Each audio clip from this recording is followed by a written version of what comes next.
Hi guys, it's me Sarah, and for today I'll be unboxing this MacBook Air 2020.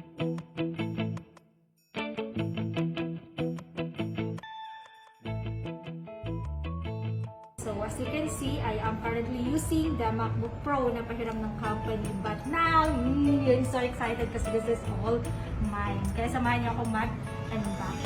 MacBook 8GB unified memory, 256 gig SSD, and then 13-inch MacBook Air with Apple M1 chip.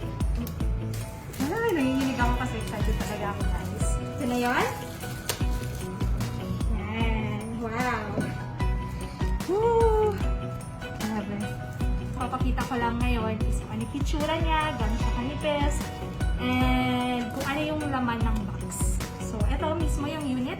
Kung i-versus ko siya dito sa MacBook Pro, ay mas manipis to and magaan, mas magaan siya. Kaya siguro mas maganda siya sa pag traveling, sa pagdadala, sa pagta-transport siguro.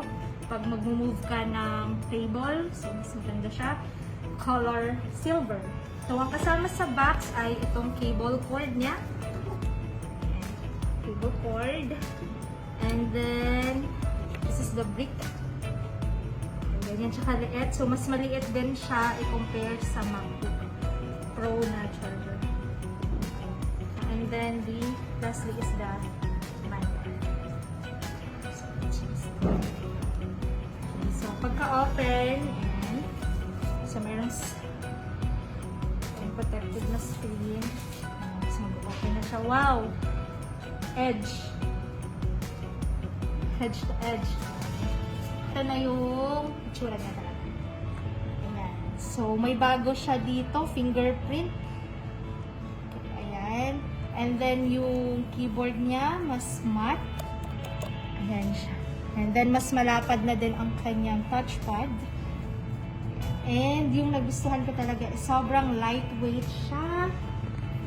Ayan. Sa mga Zoom meeting, sa mga task ko, for sure, mas mabilis na yung process ng pag-open ng mga application dito. And yun lamang. Thank you so much and thank